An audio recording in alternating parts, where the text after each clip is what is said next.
come once again to discuss things.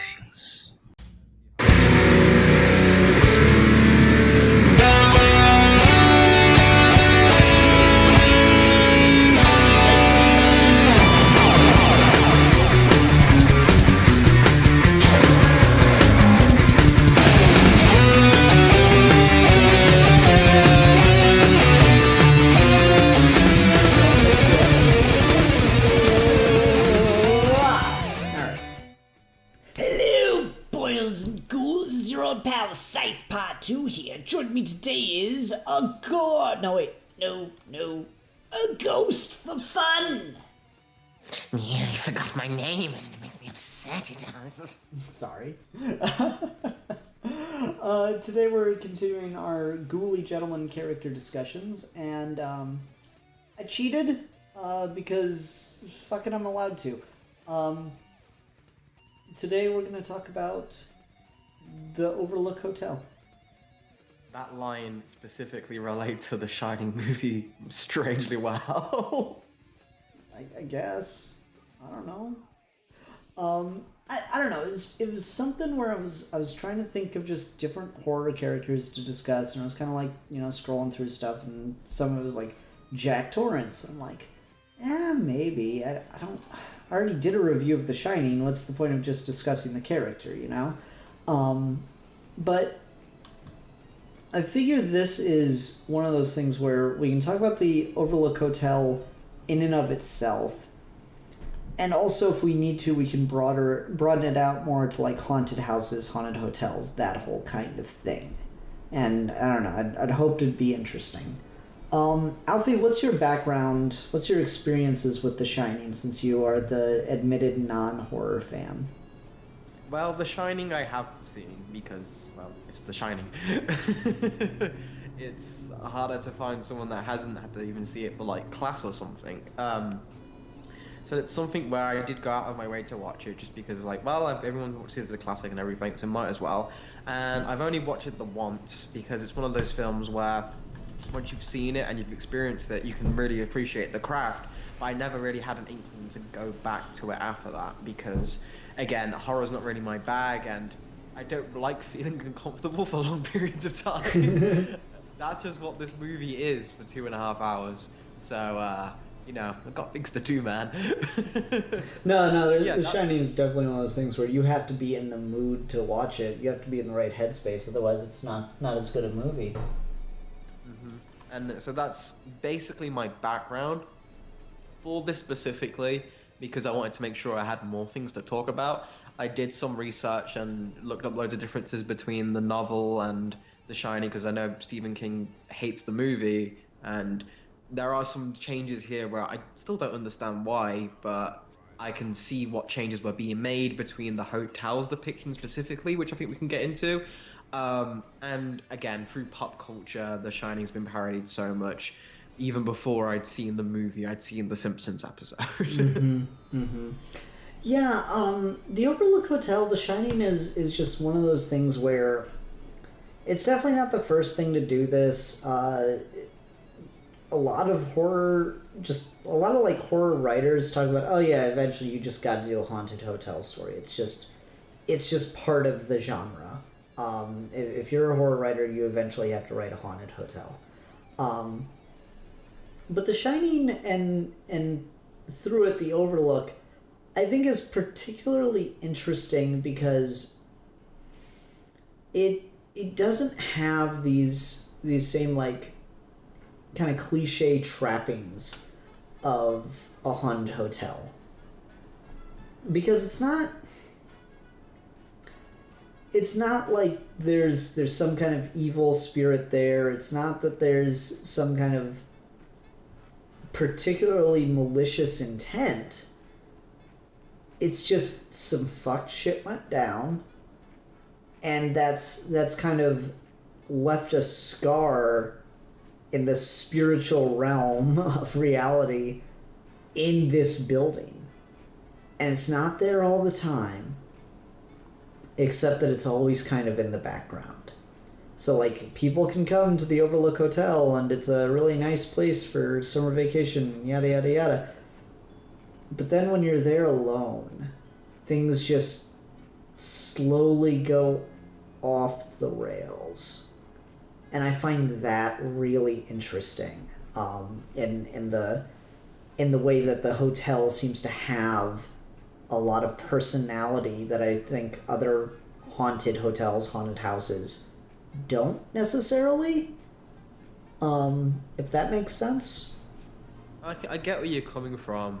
I guess my question to you then would be, do you feel that because we'll go into it a bit later on, because I think the book makes a very big distinction between that, which is going against what you like with the film version, but the interpretation of the film where it is just like this tear, this like residue of like the cycle of pain that's been caused over all these things and generations of abuse and all of that building up to make this just, you know, when people walk into a room and like they say, oh, this gives off a bad vibe. This is bad vibe the hotel.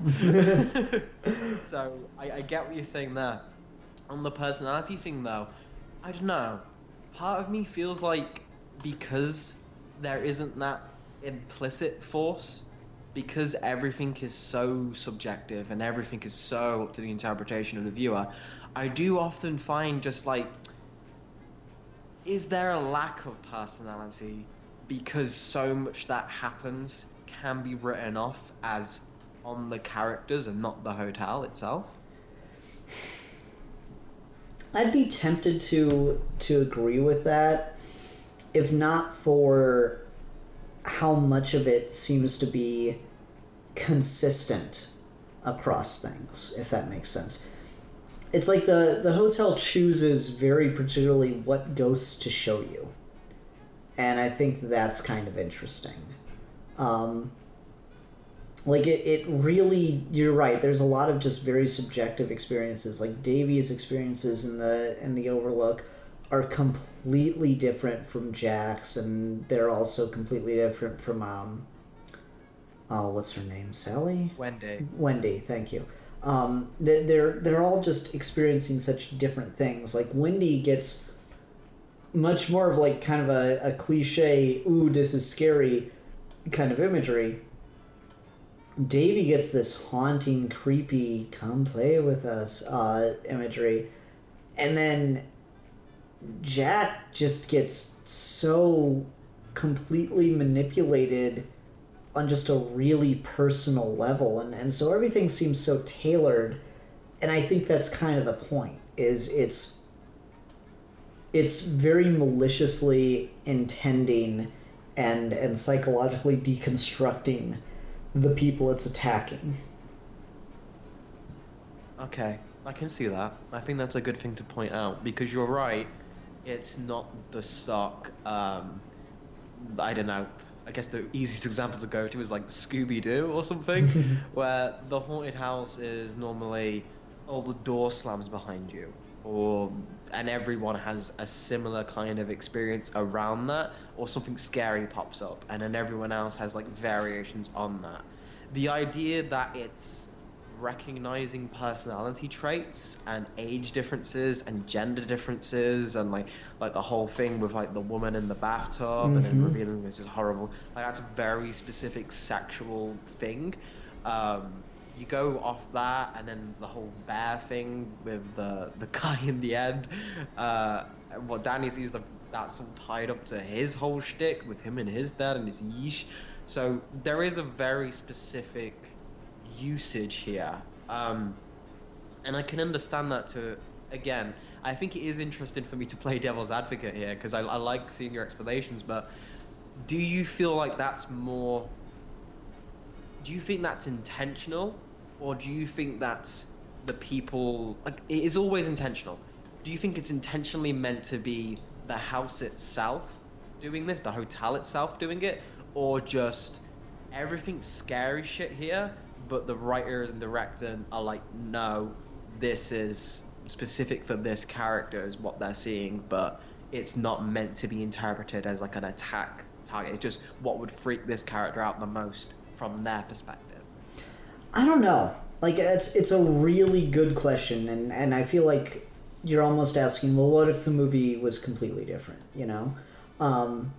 It's really hard to say. I think that the Overlook has a personality in that it's trying to protect itself, but it still really wants to fuck with people. I think that's particularly interesting. And I guess that's kind of why I prefer the film version over the book, because the book has just a very cliche ending where they set the boiler to blow up and it destroys the hotel by the end.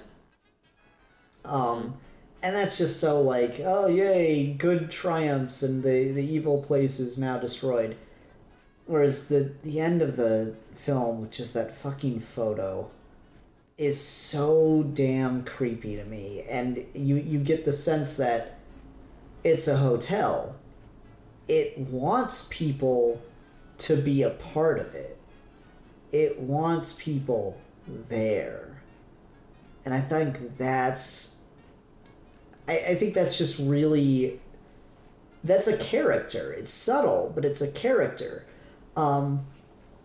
A couple years ago on Horror Month, we talked about 1408, which in a lot of ways I feel was Stephen King's attempt to do more of what Kubrick was trying to do than what King himself was trying to do in The Shining. And he definitely takes a lot of very similar elements. It's like, oh, it's not a ghost, it's not a spirit, it's a fucking evil room.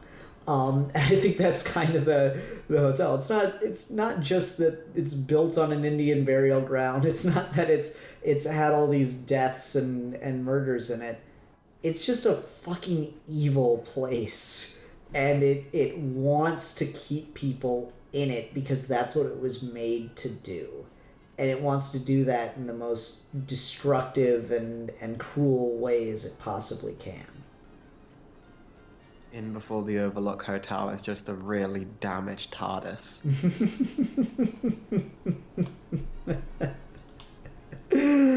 I mean, so there's an interesting thing about how that movie was shot in regards to the architecture of the Overlook Hotel that actually kind of, like, I know you're joking, but it kind of leads into your point.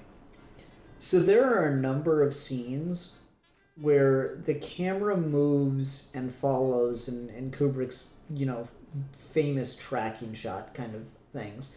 And I talk about this every time I talk about The Shining, but I fucking love this detail. The camera moves in these big epic tracking shots, and what the consequence of those is you get a sense for the physical layout of a bunch of the rooms, and then very obviously intentional things will happen to fuck with your sense of space, because it means that what you just saw can't be.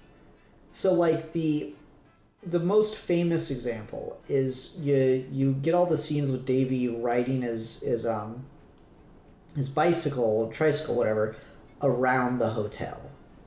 And what'll happen is he'll go around a corner, and you see that the corner he just rounded is like 2 feet thick, but then it'll stay constant shot, and he'll go down a hallway, and suddenly there'll be rooms down the hall along the side of the wall that you just saw was only about 2 feet thick.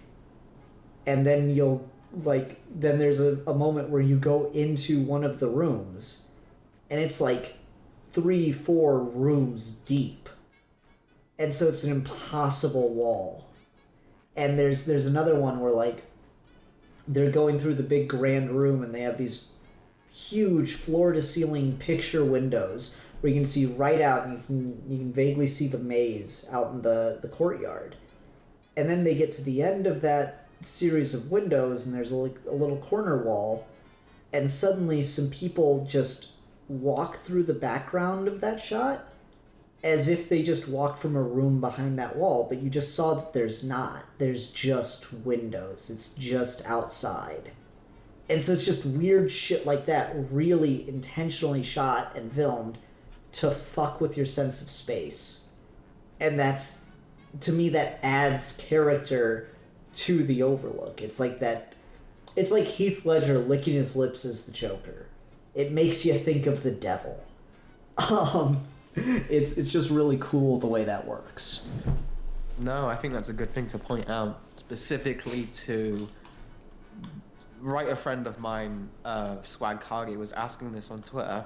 Can you add character to inanimate objects that can't speak?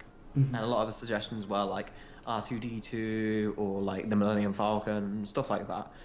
And I said the TARDIS, but how you described the Overlook Hotel and mentioning this, I think this is another good example of, because he was talking about how do you write a likable character.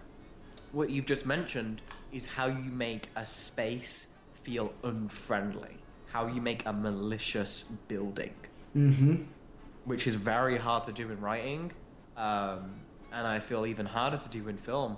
But once you get it, it's really effective. It's really powerful. Again, I don't even want to know the amount of work that got put. Kubrick's a fucking maniac with his film, so attention to detail is not missed. But the amount of work to get those shots just right and everything about it be crazy. But again, it builds for a purpose. Very cliche to say, like in other films where like Tim Burton said, oh, we want to make Gotham feel like its own character. But the set design of that does make it feel that way. And I feel like that's another good reason why this specifically can almost be classed as like a horror monster, because you get the feeling that in the same way Friday the 13th will use, you look, you turn, Jason's there as like a jump scare. The Shining uses the layout of the building not as the jump scare, but as like you notice it and then you get that shudder. You're like, oh, that's not how kind of feeling, and that's really effective. And I feel that does add something to it that isn't really there in a lot of other places. My thing for that would be is because you do have the implicit main threat of the film that the Shining, the Overlook Hotel is trying to implement, is getting Jack to kill his family. And in the book, he wants to do it because he wants to kill Danny to get his powers into the hotel, which is just okay, whatever. Cool, King. Sure, why you make so fucking genius. But yeah, apart from that, in the film, and it's just more just even up to interpretation, like was he planning to kill them the entire time, or everything is all just his novel? Like there's so many different readings on it, you could go on all day. But just in the implication that the house is manipulating him and furthering this already fucked up dude to completely lose it, I think is a good idea of how you make the threat physical without having the hotel having to like throw knives from the top of the room and stuff like that. Yeah, like there's no like crashing chandeliers or like steps that turn into ramps or something. It's just the hotel never physically changes or anything like that. You know, when Wendy's running around and she like runs into a room and there's like cobwebs and skeletons, it's because that's when she's at her most, you know, afraid. That's when like she's seeing the truth face of it. And it's where it gets to its most cliche, certainly for like this is a haunted house, but that's kind of the point. Is it's at that point it feels like the Overlook is doing away with the niceties. You know, it's like, oh no, this is just what I am, and it's creepy. It's creepy and it's weird, and it plays into these subtle things so well, and I really, really like the sense of dread that the thing creates, because again, you got Jack, who's not a good person, who's an alcoholic, who's, you know, hurt his son and stuff. But at the end of the day, he's trying. He's doing a job. He's trying to get on the right path. His wife is picking up a lot of the slack. But you can tell that, like, this isn't a great relationship, but it feels very real. It feels like, okay, yeah, this probably isn't super healthy for either of these people, but they're trying to make it work. And there's something kind of admirable in that. And then the hotel just like a albatross, just weighs on both of them, stressing everything that's wrong with their relationship, encouraging all of Jack's really toxic behaviors. It encourages his alcoholism, it encourages racism, and it just weighs on the family and tears it apart, because that's just what the place does. And it's really interesting in that way. Just one of those things where you almost, again, The Shining as its own doesn't need anything added to it or anything, but it is a kind of a good location where we've been doing a lot of like, oh, what if so and so was here and stuff. You could do a lot of characters in the Overlook Hotel, not even just known name characters. You can just make other characters that have other damage and just put them in here and see what it conjures up to break them. That's a really cool idea. Yeah. And I don't know, it's just, it's a very unique locale in that regard. It just creates this very unique sense of like, what's going on here? What's going to happen here? And I like that about it. The location definitely does help because, like, it's just beautiful enough and just like scenic enough. Where if it was shot in like different lighting and stuff, you could see it as like, come visit the Overlook Hotel, just $9.99.95. Like, I'm easy. pretty sure I've seen people make like tourist commercials for the Overlook Hotel before. You could because like it's a gorgeous location, but the way Kubrick shoots it, especially when we start and it's like this very high shot, and it's almost as if it's like a Lovecraftian entity. Oh, I've seen my prey now. I'm watching them. They're getting closer, and they're so tiny. Look how small they are compared to me and this like evil force.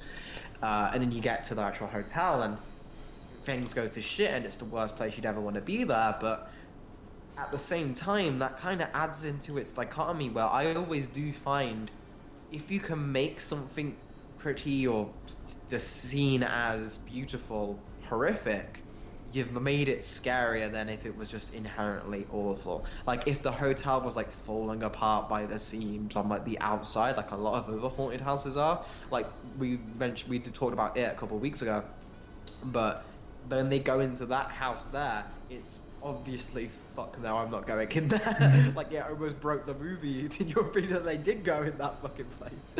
But the Overlook Hotel, you just see that, you don't know the context. Yeah, why not? Yeah, that's really what it comes down to, is it's got this inviting, subversive nature. And that's what makes it gives it that extra creep factor, which makes it really interesting. It's like an anglerfish, you know? Like that's kind of the Overlook's thing, is it tempts you with this little beautiful little thing, and then the monster's revealed when it's far too late to do anything about it. Unless the boiler was left on. Unless the boiler was left on and the fucking thing blows up. Like, okay, here's the thing of why that scene's really goddamn dumb. Hold on. Are you dare questioning the Stephen King book is not as good as the movie? Nah, I mean, no question about it. It's just not. Like, okay. Maybe I'm getting sketchy on some details here and I'm blending stuff from the movie and the book, but I'm reasonably sure this scene is in both. Where Jack is locked in the pantry and he starts talking to the previous caretaker, Grady, and he convinces the Overlook that he's devoted enough to kill his family for the sake of his job. And then the Overlook unlocks the pantry and lets him out. Okay. So we've established it has physical control over its interior. Why the fuck can't it turn the boiler off on its own? Well, I don't know about you, Ian, but you ever tried to fix a boiler? No. Those things are complicated. I guess. So I don't play in the hotel. It's like, man, that's why it's got to bring people in to do that shit for it. I guess. I'm just saying, like, that one, that always stood out to me. And it's just, I don't know, it's such like a... I really like the hopeless ending in horror movies. You know, I like the bad guy won kind of ending in horror movies. Probably not the best example to bring up, given the director's, like, crimes. But, like, Jeepers Creepers has a fucking fantastic horror movie ending. Where it's just, yep, it's just sewing this guy's skin together and whistling a tune. And that's a great ending to a horror movie. I am, like, often disappointed by positive endings to horror movies. Or if not disappointed, I don't get the emotional catharsis. And I feel like a lot of horror movies don't get emotional catharsis out of happy endings because they tend to subvert them anyway, but in really unsatisfying ways. You know, like, I really like Nightmare on Elm Street. That fucking Freddy Krueger reaching through this tiny little window in a door and pulling this lady's mother through the window is such a, like, bummer ending compared to what it could have been. Yeah. Stuff like that is just, A, you're bleak as fuck. Secondly, I'm with you that you're going into a horror movie with a specific idea of what that's going to be in mind. You're never normally tricked from just, like, you look at the DVD case or whatever and you're like, oh, this is going to be a happy-go-lucky thing. Normally the imagery of a horror movie is just fucked from get-go. So you get into that vibe and you get into that mood of, like, you dim the lights and you go, oh, I'm going to watch a horror movie. So you are in that frame of mind where a more fucked up ending would probably be, yeah, this is what I'm here because I can't get that in other media because I don't want that when I'm in the mood to see the good guys win. But if I'm going to see the rest of the cast get brutally killed, might as well see everyone get brutally killed. So I feel you with that.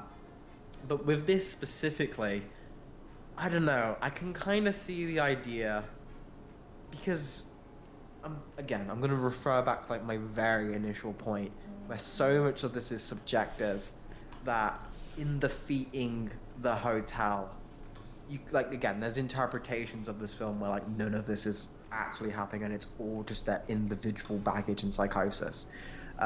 Everyone's got very individual shit dealing with them. Like, Jack's actively just a normally horrible fucking person. Wendy's enabling her child to be abused by his father, and poor Danny's still rubbed up in the mix of it. And then their escape is them trying to defeat those demons rather than the actual demons of the hotel. And while that's still in there, if you get the whole supernatural aspect that we're going for, I do feel like because people do have that interpretation, and that is still a strong reading of the text, I feel, of just watching the film, it does kind of leave it where, are we really dealing with this as, when we defeat this, is it as big a bummer because they're not being hunted, or there's no real satisfaction because these are people getting over their own personal demons, and that's the character arc, and if it isn't beaten, no one's gone through any change, and as a story it's kind of suffered as a result then. I mean, I think there's value in having someone be consumed by their demons as the end of a story. You know, I feel like as many, you know, a character arc can end in failure. I would say that. But I do see your point, and it could be, you know, non-conductive to the narrative. Which is why I tend to like the film, you know, more, because it's not like it's not a completely dour ending. Wendy and Danny survive, Jack doesn't. And they're probably better off for it. But it's still got this, like, just, man, that's a really kind of shit ending, or sad ending, because there's this guy and he was manipulated by this force, this entity of the Overlook Hotel, and now he's just a part of it forever, and he's going to be just like Grady was for him for the next poor bastard. And that's interesting. No, I can see what you're going for there, especially because the focus is so much on Jack and his relationship with, like, even though the other characters that he sees in the visions and stuff are given like backstories, and you look up like the lore and everything's got an explanation for why that's there. It is really mostly just, you can see it as Jack and the hotel itself having a dialogue. Mm-hmm. And I think that helps the idea of it being a character, and it also helps the idea of it being more focused on these two, with the lives of Wendy and Danny in the balance, as like the gamble. Will Jack give in to his demons, and if he does, they're fucked. But if he's got any part of him that's still around, will they get away and he'll just be fucked, kind of thing. So you can look at it that way, as like some kind of victory, just in the fact that they do get away. But at the same time, you're right, that like photo, almost the same way like we talked about with like the It backstory, is Stephen King is very good at just building this mythos, and I think Kubrick just with that enhanced the same idea of having horror be in like unfathomably old and ancient, and when we first meet this thing, it's just like you're the next in line and you don't matter at all because it's going to come back again another time. And I think that works really well for this, because every single one of those people in that photo has a story. Yeah, like the dog man thing is one of the more like, wait, what kind of moments in film, but like that's a reference to like a whole chapter of the book where this guy was like, there's a masquerade party and he dressed up like a dog, and everyone kind of knew he was gay, but he wasn't out, and someone convinced him to give them a blowjob, and he got caught in the middle of it and was just like socially embarrassed because of the time, and ended up killing himself that night in the hotel and all this stuff. And it's just there in the movie for like 10 seconds.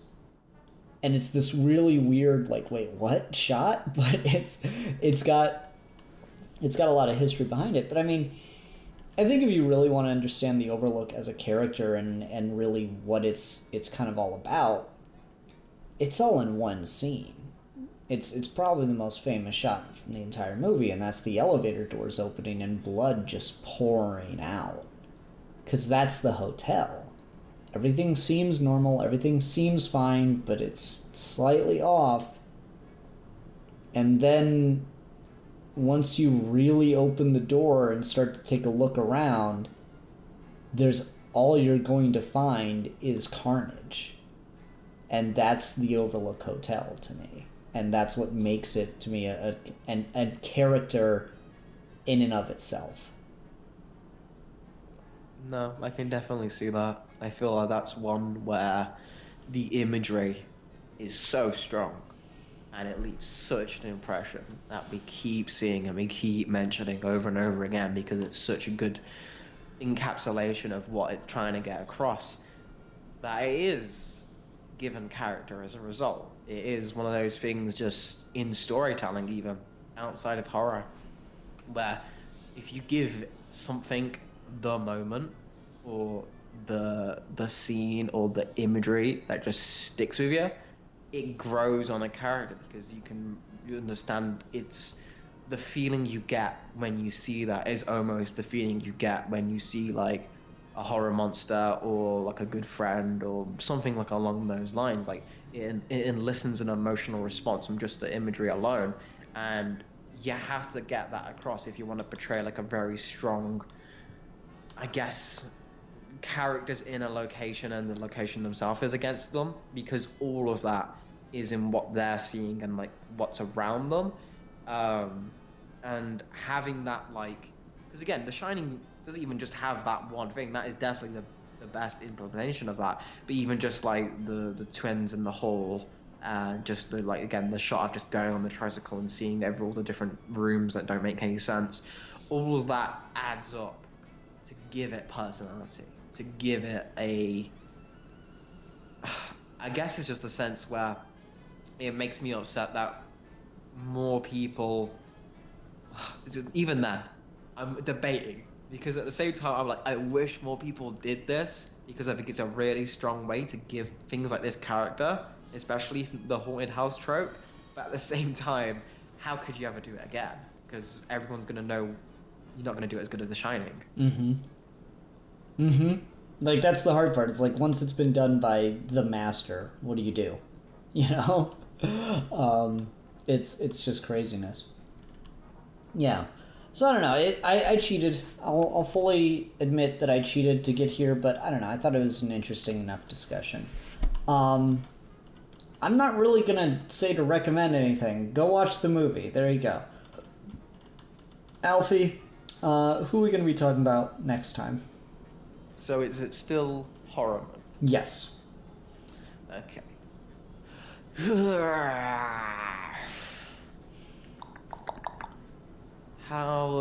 See, this is the thing, because you've done this so many times. I'm always like, if I throw a random name with my basic understanding, it's already been done.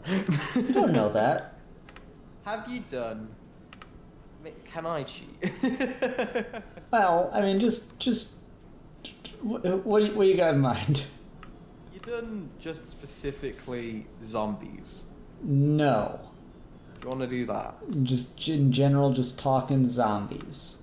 Yeah, and like obviously as a character it's harder to define those, but I think that's such a thing where if you do have specific ideas that come up with it, bring one along. Oh, here's a fun thing for that. Okay, so specifically zombies, but for the episode you have to find one favorite zombie kill. Okay, I think we can do that. All right. Well, everyone, thanks very much for watching. Until next time, I'm Scythe Part 2. And I'm a ghost for fun. Surprised he nailed it this time. And we are your ghouly gentlemen. And we will be dissecting things.